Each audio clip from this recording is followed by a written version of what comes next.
Salut Bergman. Salut. L'album s'appelle No Curfew, pas de couvre-feu. Ça sorti en mai dernier. Et ce qui est dingue, c'est que ça a été écrit 2 ans avant la pandémie. Ouais. C'était donc toi la responsable. C'était moi la responsable. Ouais, c'est ça. Oui, le titre. Ouais, le titre était un peu prémonitoire, effectivement. Mais je savais pas. Et comme beaucoup de mes chansons, en fait, finalement, je les écris et après il se passe ce que j'écris. Quel a été le déclic qui t'a fait basculer dans la chanson? En fait, c'est Sister Act 2. D'accord. J'ai vu Sister Act 2, pas à sa sortie parce que j'avais 1 an quand il est sorti. Mais je sais plus exactement quel âge j'avais et en fait c'était trop bien quoi, c'était la vie que je voulais. Bergman, tu as grandi à Paris dans une famille passionnée de théâtre. Ton nom Bergman avec 2 N, je le précise, c'est en hommage à l'actrice Ingrid Bergman et au cinéaste suédois Ingmar Bergman. Pourquoi avoir mélangé ces 2 univers-là? Parce que c'est 2 cinémas très différents et en même temps c'est l'homme et la femme. J'aimais bien l'idée que ce soit non-genré, qu'il n'y ait pas de prénom non plus, qu'on ne sache pas si c'est une femme, un groupe. Alors au début pour toi, le chant c'était pas du tout ton truc. Tu disais quand j'étais petite je chantais faux. Ouais, c'est vrai. Je chantais faux, mais je chantais quand même. Comme quoi, quand on persiste, on arrive à tout. Et quand on est issu d'une famille d'artistes et qu'on se dit, bah voilà, je veux faire de la chanson, mais c'est pas dingue, qu'est-ce qu'on reçoit comme conseil? Je pense qu'on reçoit pas vraiment de conseils, justement. Je pense que quand on est dans une famille d'artistes, ils partent du principe que c'est inné. Donc, faut juste rattraper le rythme, faut suivre la cadence et trouver sa place. Est-ce qu'il y a plus d'exigences? Ah oui, c'est sûr. C'est sûr. Ça en se fait, je manifestait pense qu'il y a comment? une phobie de la médiocrité qui est terrible et en fait qui parfois freine à faire quoi que ce soit. Et donc c'est ça qu'il faut outrepasser. Et comment ça se manifestait chez toi? L'oisiveté, vraiment. C'est la contemplation. Mais au bout d'un moment, il faut faire. Et quand tu t'es dit je vais faire, est-ce que justement tu avais cette confiance en toi ou c'était quelque chose que tu as acquis en faisant? Ou que tu n'as peut-être toujours pas? J'ai jamais acquis, je fais semblant. Ouais. Je pense qu'il faut faire semblant, fake it till you make it. Et fais semblant jusqu'à ce que tu y arrives. Voilà, pardon. Et je pense qu'au bout d'un moment, peut-être quand on a peut-être le succès qu'on espère, on a un petit peu plus confiance. Mais pour le moment, ouais. Tu dis que ta mère t'a transmis son goût de la mise en scène. Ouais. Et que désormais, toi, tu te vois comme un personnage de cinéma. Comment est-ce que tu as créé le personnage Bergman? Alors le personnage Bergman, en fait j'ai fait un premier clip qui s'appelait Pay Attention où j'ai voulu, je sortais d'une relation très très difficile où j'ai voulu placer une sorte de vengeance mais dans la fiction et du coup c'est créé une sorte de personnage un peu complètement fou et une sorte de femme vengeresse et très très glamour et en même temps sans pitié et j'ai bien aimé ce personnage. Je trouve que c'était une sorte de vision un peu moins lisse de la femme que j'aimais bien que ce soit représenté en tout cas dans ce que je fais et voilà, et ça m'a plu, j'ai voulu continuer sur cette lignée-là, d'une meuf un peu folle, quoi. Et puis surtout, à contre-courant, c'est qu'on est dans une époque où les gens se montrent comme ils sont sur les réseaux, où ils utilisent des filtres. Toi, t'as carrément créé un personnage de toute pièce, ultra extravagant, ultra sexy, ultra glamour. Alors que méchante, pas forcément gentille, quoi. Ouais. C'est ça que j'aime bien. Pas dans la fausse bienveillance qui est un peu la norme en ce moment. Exactement, pas dans le politiquement correct, si, un peu quand même. Mais je veux dire qui s'excuse pas en fait d'être et qui vit dans ses défauts. De quoi est-ce que tu voulais te venger? D'une violence que j'ai vécue et je crois que voilà, j'ai eu besoin de tuer cette personne de manière fictive et ça m'a fait énormément de bien et vraiment je pense que je me suis complètement dévoilée à moi-même à partir de ce moment-là. Est-ce que tu as un conseil à donner à quelqu'un qui n'arrive pas à sortir d'une relation toxique? J'ai moi-même pas réussi à le faire pendant 4 ans. À un moment donné, il y aura une porte de sortie, il faudra la prendre. Voilà, et si c'est possible d'en parler à une personne, d'avoir au moins un confident, une confidente. Moi, j'avais pas ça et je pense que c'est ce qui a fait que ça a duré vraiment 4 ans, quoi. Donc, je pense que c'est important d'essayer de tendre une main si c'est possible. Tu as déjà pris la parole sur les violences faites aux femmes. Comment est-ce qu'on arrive, lorsqu'on est artiste, à se dire, bah voilà, je vais moi-même témoigner? On attend qu'on nous le demande. Si on nous le demande, voilà, on se pose vraiment la question. Moi, je me suis vraiment posé la question parce que je voulais peut-être pas que ce soit une de mes premières prises de parole. Et en fait, je me suis dit que je regretterais plus de pas le faire que l'inverse. Et voilà, du coup, je l'ai fait. Est-ce que tu penses que la prise de parole, c'est un acte de foi? C'est un acte qui aide à s'en sortir? Oui, ça met un peu vraiment les choses dans une sorte dans un vrai passé. C'est-à-dire que jusqu'à il y a peu de temps, j'en rêvais encore, je faisais encore des cauchemars et j'ai l'impression que plus j'arrive à mettre des mots dessus, plus en fait finalement il y a un détachement qui m'aide moi à avancer.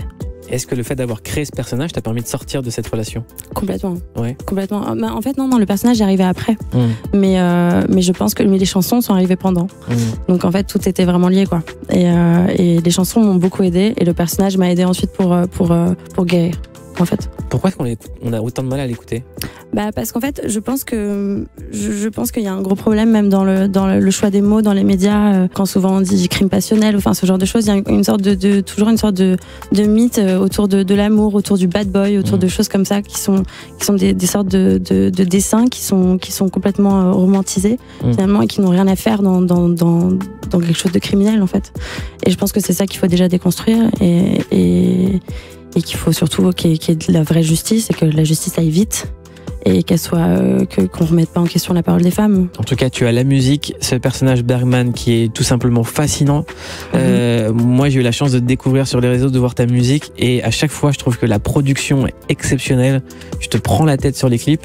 Ouais. Comment est-ce que tu as mis ça en place en fait? Parce que c'est une armée. Ouais. En fait, pour moi, c'est venu hyper naturellement. Je crois que un de mes plus grands rêves, c'est de réaliser depuis toujours. Et je me sentais pas légitime. J'ai arrêté l'école à 15 ans, donc j'ai pas fait d'école, j'ai pas fait de grandes écoles, j'ai pas eu de parcours très, axé là-dedans. J'ai pas fait d'école de cinéma. Et comme j'ai un grand respect pour le cinéma, il me semblait que j'avais l'impression que c'était obligatoire. Et en fait, je crois que j'ai commencé d'abord à écrire mes clips, puis à ensuite constituer les équipes, que ce soit les chefs opérateurs, les décorateurs, les stylistes, maquilleurs, coiffeurs, etc. Maquilleuses, coiffeuses, tout ça au féminin également.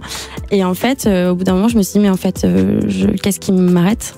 Et ce qui m'arrêtait, c'était moi, en fait. Et pendant le deuxième confinement, je me suis botté les fesses et j'y suis allée, quoi.